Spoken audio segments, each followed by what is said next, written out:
Tambalang Teodoro Manzano, Gordon Fernando at Senadora John B. Madrigal umabol sa huling araw ng pagpapile ng COC. Ang latest sa COMELEC tututukan live.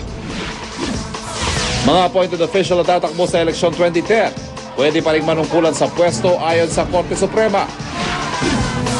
25 count ng murder na ihain na laban kay Dato Unsay Maguindanao Mayor Andal Ampatuan Jr. Department of Justice, hiniling sa korte na ilipat sa Maynila ang paglilitis. Exclusive, 2 sinibak na pulis Maguindanao, inilahad na ang kanilang nalalaman sa massacre. Panibagong dagdag presyo sa gasolina, diesel at kerosene, simula na ngayong hating gabi. Sigil sa kuryente ng Meralco, tataas ngayong Disyembre. Plaza sa Orani, Bataan nagliwanag matapos ilawan ng Christmas lights. Sa isang hotel sa Maynila, gawa sa recycled materials ng Christmas decor.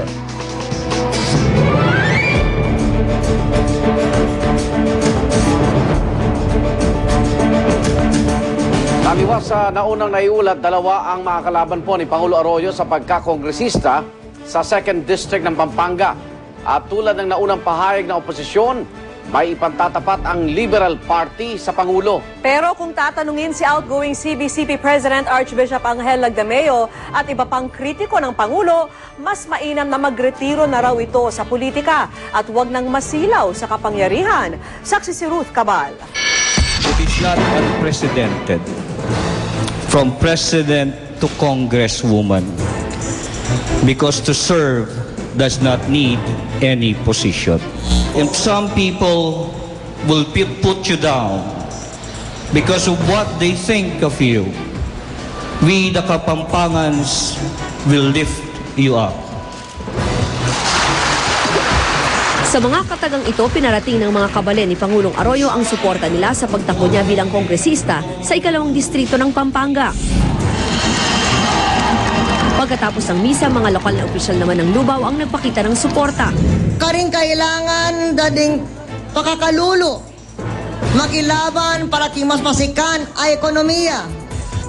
At siguraduan yung edukasyon, ing lingap king kalusugan, at ing obra, kayabot na ning ordinaryong pamilyang Kapampangan. Maging sa labas ng tanggapan ng COMELEC sa San Fernando, mainit rin siyang sinalubong ng kanyang mga kabalen. Kaya naman sa formal na paghahain ng Pangulo ng kanyang Certificate of Candidacy, halos di mapatid ang ngiti nito. Nakuha pa niyang makipagbiruan sa mga taga-COMELEC. Kasama ng Pangulo sa filing si First Gentleman Mike Arroyo, ang nagpaparayang anak na si Congressman Mikey Arroyo at ilang lokal na opisyal ng Pampanga. At sa gitna ng mga pababatikos, ang hakbang na ito ni Arroyo ay patunay lamang daw na siya'y kapituko sa kapangyarihan. To the rescue ang unang Ginoo. Bakit? May bang prohibition? Wala namang prohibition eh. At saka yung expertise niya, mabibigay niya sa mga kabalen niya. At taliwas sa mga naunang pahayag ng oposisyon na tatapatan nila ng malakas sa kandidato ang Pangulo, nang huli naming alamin ngayong gabi, wala silang naiharap sa pagtakbo ni Arroyo.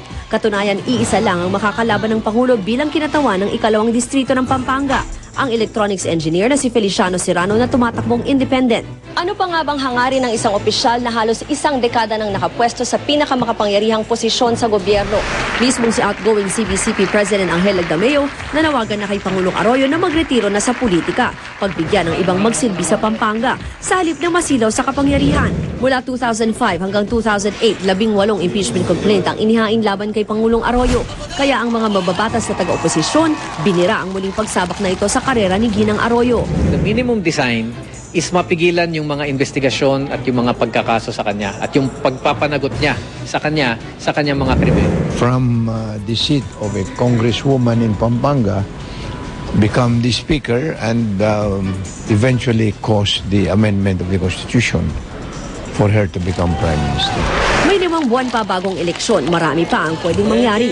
Pero kung aatras din sa karera si Pangulong Arroyo sa gitna ng pagtutol ng marami, panahon lang ang makapagsasabi lalo pat kung tutuusin, ang mga Kapampangan lang naman ang kailangan niyang suyuin para makapanatili sa kapangyarihan. Ruth Cabal ang inyong saksi. Ang pangatlo pong kandidato sa pagkakongresista ng 2nd distrito ng Pampanga ay si Adonis Francisco Simpao ng Liberal Party, isang street parliamentarian at kontratista. Nagdesisyon naman ng Korte Suprema Hindi na kailangan mag-resign ang mga appointed officials sa gobyerno kahit pa tatakbo sila sa eleksyon 2010. Kinatuwa naman ito ng palasyo dahil 17 opisyal ng Administrasyong Arroyo ang sasabak din sa karera. Saksi si Connie Sison. Sa botong 8-6, pinawalang bisa na ng Korte Suprema ang isang probisyon sa Omnibus Election Code na nagsasabing ang isang appointed o itinalagang opisyal ng gobyerno ay itinuturing ng nagbitiw sa pwesto sa oras na maghain ito ng kanyang Certificate of Candidacy. Sa 30 pahinang desisyon na isinulat ni Justice Antonio Nachura, sinabi ng Korte na hindi raw patas kung magkakaroon ng pagtatangi sa pagitan ng mga halal at itinalagang opisyal. Ibig sabihin nito, maaari pa ring manungkulan sa pwesto ang mga appointed official na tatakbo sa eleksyon 2010. Bukod kay Nachura, kabilang sa 8 mahistradong bumoto pabor sa desisyon ay sina Justice Renato Corona, Minita Chico Nazario, Presbiterio Velasco Jr., Teresita Leonardo de Castro, Arturo Brion, Lucas Bersamin at Mariano del Castillo. 6 naman ang kumontra sa desisyon sa pangunguna ni Chief Justice Renato Puno. Sa dissenting opinion ni Chief Justice Puno, giniit niyang walang paglabag sa Equal Protection Clause. Malinaw raw, anya ang pagkakaiba ng elected at appointed officials at ito ang pagkakahalal sa una. Kaya naman may karapatan daw ang mga ito na magsilbi sa gobyerno kahit pa may planong tumakbo sa eleksyon. Mandatong wala sa mga opisyal na itinalaga lang ng Pangulo. Against siya doon, no? Dahil ang sinasabi niya na talaga namang meron tinatawag na reasonable classification ang isang elective official at appointed official, no? Dahil ang elective official ay binoto yan ng mga tao no? Binoto yan for a certain period. So we have to respect yung sovereign will of the people, no? Yung pagboto nila dito sa mga halal na opisyal na to na hanggang matapos ang kanilang termino. Ikinatuwa naman ni Pangulong Arroyo ang naging desisyon ng Supreme Court. Anya, maigi raw ito dahil sa dami ng mga tatakbong appointed officials sa kanyang gabinete ay makakaasa pa rin daw ang mga mamamayan na may pagpapatuloy nila ang kanilang serbisyo.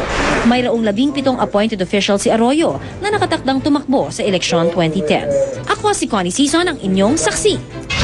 Sa huling araw ng paghahain ng Certificate of Candidacy sa COMELEC, humabol ang mga tambalang Teodoro Manzano, Gordon Fernando, si Senadora Jambi Madrigal at maging si dating Congressman Mark Jimenez. May mga nabuo ring bagong alyansa para sa darating na eleksyon at saksi si Tina Pangiban Perez. Matagal-tagal mang nanahimik sa sirkulo ng politika, di pa rin pala aatras sa karera si Senadora Jambi Madrigal.